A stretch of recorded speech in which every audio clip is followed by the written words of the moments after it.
The sun was setting, painting the monastery in hues of gold and crimson. The disciples gathered around the Buddha in silence. The air was still, holding an unspoken anticipation of wisdom soon to be shared. A distressed villager approached, breaking the serene moment with hurried steps. "O blessed one," he began. "Terrible news has spread, and fear grips our hearts. Please guide us in this chaos." The Buddha gestured for the man to sit, his gaze calm and steady, offering an unspoken sense of refuge. "Let us first breathe," the Buddha said, his voice a soothing balm against the villager's evident panic. "Fear is like a storm cloud. It obscures the sun but never destroys its light." The disciples leaned closer, eager to absorb the unfolding lesson that lay hidden in his words. The Buddha continued, "Negative news, like echoes in the mountains, grows louder the more we respond with fear." He turned to his trusted disciple, Ananda, and said, "Fetch me a stone from the stream nearby." "But Master," I ventured, "what if my acceptance is not reciprocated? What if harmony remains elusive despite my efforts?" The Buddha regarded me kindly, his countenance as steady as the mountains, his insight as deep as the ocean depths. "Do you know the story of the sparrow who built her nest on a tree battered by the storm?" he asked. The Buddha nodded, tossing the stone gently into a small pond near them. They watched as ripples spread across the water, reaching every edge of the pond. "And if there were no stone thrown?" the Buddha asked, his gaze sweeping across his attentive disciples. "The waters would remain still and clear," replied another disciple, their voice tinged with realization. "Indeed," the Buddha said, "just as the waters remain calm without the stone, so can the mind without fear." The villager, though calmer now, spoke again. "But what if the fears are justified? Should we not act to address them?" The Buddha smiled gently and replied, "Action born of clarity serves the world, but action born of fear clouds its purpose." A curious disciple interjected, "Master, how do we separate justified concern from unnecessary worry? They often feel indistinguishably linked." The Buddha gestured towards a young bamboo tree swaying nearby. "The bamboo bends with the wind, yet remains rooted, distinguished by observing, without resistance or judgment." He paused, allowing his words to take root in their hearts, like seeds in fertile soil. "When you hear unsettling news," he continued, "pause, breathe, observe its source, question its truth before letting it occupy your mind." The disciples absorbed these instructions, their expressions thoughtful, some murmuring in agreement, others silently reflecting. The Buddha then addressed the villager. "You spoke of fear gripping your hearts. Does this fear arise from what is, or what may be?" The villager hesitated before replying.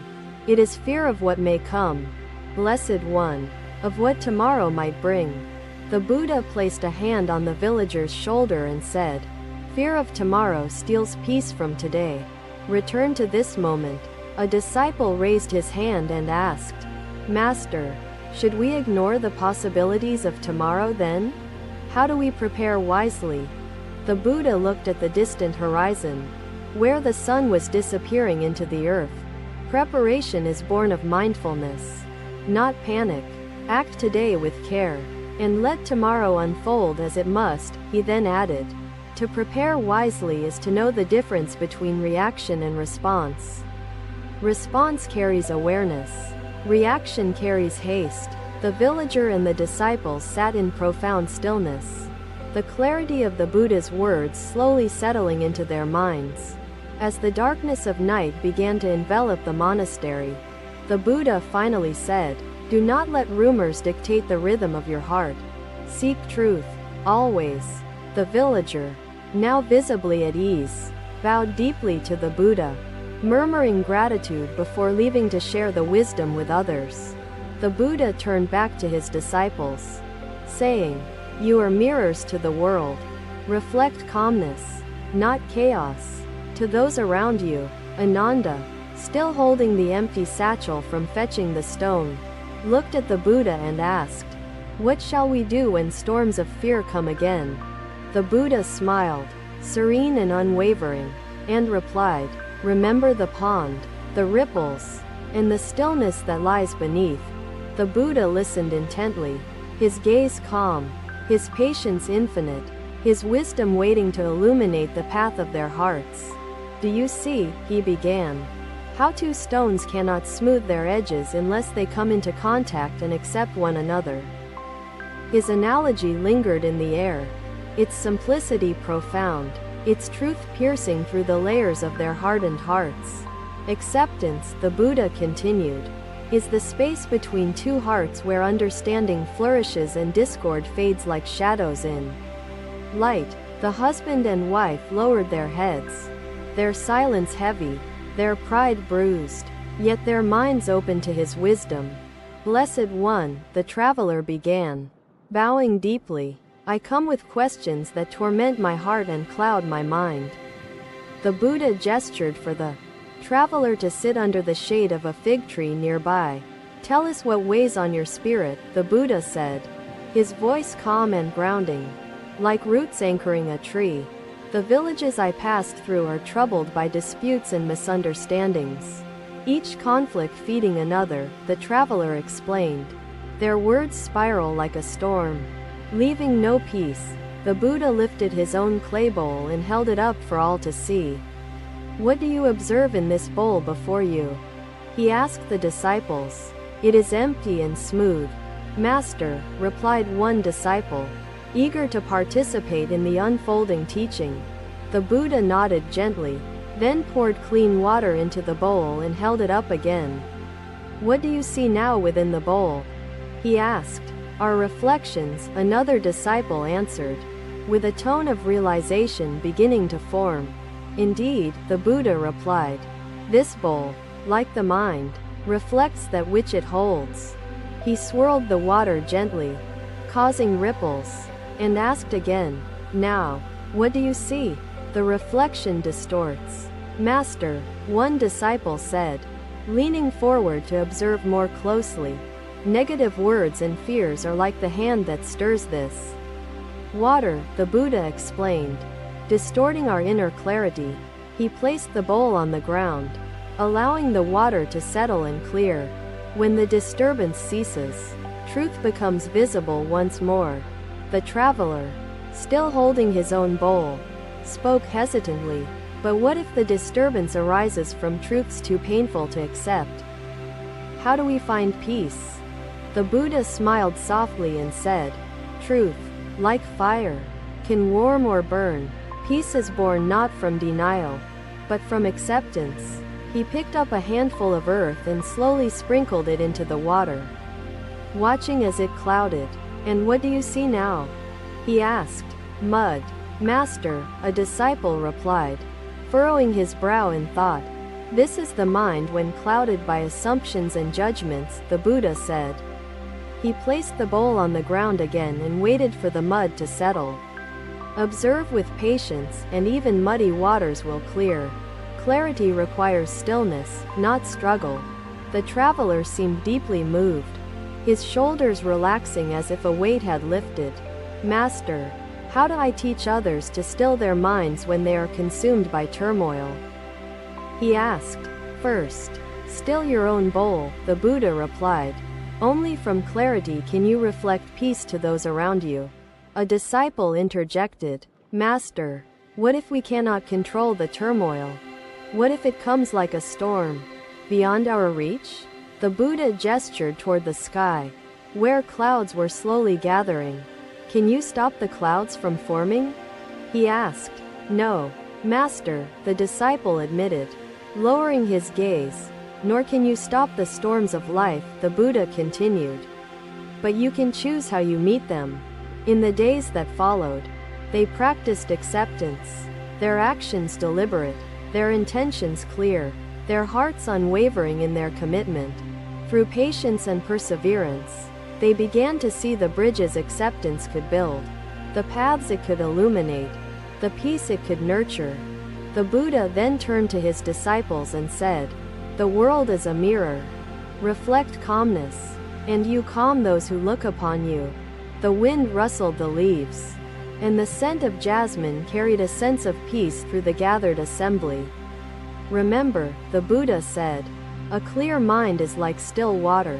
It reflects the world without distortion. The merchant bowed low, his voice trembling, his words spilling forth like a river bursting its banks, overflowing with regret and pain. Master, he began, my son has brought shame to my house. His actions reckless, his behavior unworthy of his lineage. The sun was high, casting sharp shadows on the stone courtyard where the Buddha sat with his disciples. The villager bowed deeply, his eyes filled with sorrow and weariness, and spoke in a trembling voice. Blessed One, he began, a great flood has destroyed my fields and my home. I see no hope in this life. The disciples looked to the Buddha, their expressions reflecting a mix of concern and helplessness for the man before them.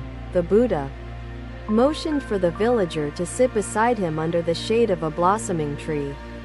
Rest here, the Buddha said gently, and let us look at this hardship together, as one examines a flower. The villager, though reluctant, sank to the ground, his hands shaking as they clutched a piece of torn fabric. Why must life bring such suffering? The villager asked, his voice breaking with the weight of despair.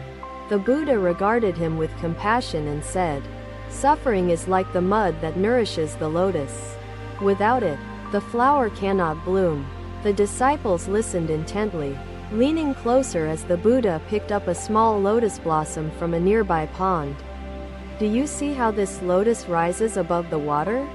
The Buddha asked, holding the delicate flower carefully. Yes, Master, a disciple replied. It grows from the mud but remains untouched by it. Pure and beautiful. The Buddha nodded and turned to the villager, saying, your suffering is the mud. From it, something greater can grow if you allow it. The villager shook his head, tears streaming down his face, and said, but I have lost everything. How can anything grow from this? The Buddha placed a hand gently on the man's shoulder and said, loss clears the ground for new seeds to be planted. What will you choose to grow? The villager looked confused but began to listen more intently, his sobs quieting as the Buddha continued. Acceptance is not surrender, the Buddha explained. It is the beginning of transformation, like the earth opening to receive the seed. A disciple spoke up, asking, Master, how do we practice acceptance when the pain feels unbearable, when it overwhelms the heart and mind? The Buddha gestured toward the sky, where clouds drifted slowly, their forms ever changing yet never static. Observe the clouds, he said. They do not resist the wind, yet they move with it, transforming as they go. The disciples nodded, their gazes following the clouds, a newfound understanding beginning to take shape in their expressions. The Buddha turned back to the villager and said, your life is like these clouds, ever changing and impermanent. Cling to nothing. The villager wiped his tears and asked hesitantly, how can I rebuild when I feel so empty, so lost in this vast suffering? The Buddha replied, begin with compassion, for yourself, for your loss, and for all who suffer alongside you. Compassion is the foundation. He added, build not with the stones of regret, but with the timber of purpose. Each act of kindness is a step toward rebuilding. The disciples watched as the villager's face softened, his despair giving way to a faint glimmer of hope. A young disciple asked, Master, is it not easier to offer kindness to others than to ourselves? How do we cultivate self-compassion? The Buddha picked up a small handful of seeds and scattered them gently onto the fertile earth. Nearby, a seed does not question its right to grow, he said. It simply reaches for the sun, trusting the soil's embrace. The villager, emboldened by the Buddha's words, said, I will try to rebuild, to plant seeds where my fields once stood. But what if I fail? The Buddha smiled and said, Failure is but a teacher in disguise. Each attempt brings learning, and learning brings growth.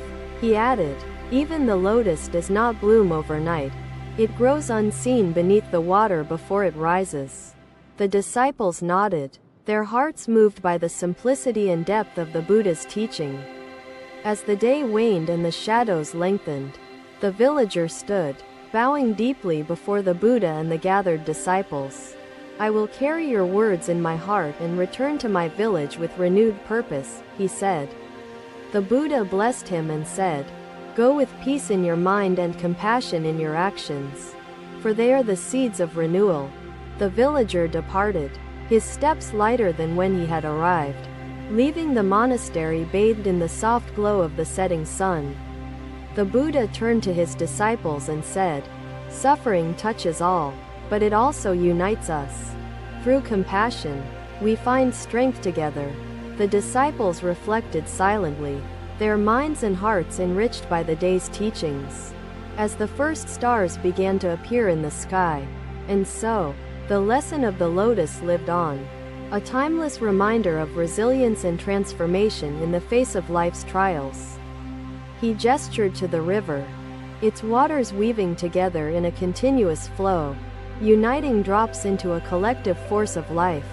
Just as these waters flow as one, wisdom reveals the unity of all existence, dissolving illusions of separation, the Buddha explained. Thank you for watching. Buddha's teachings are always with you. Subscribe to our channel and we will see you in the next video.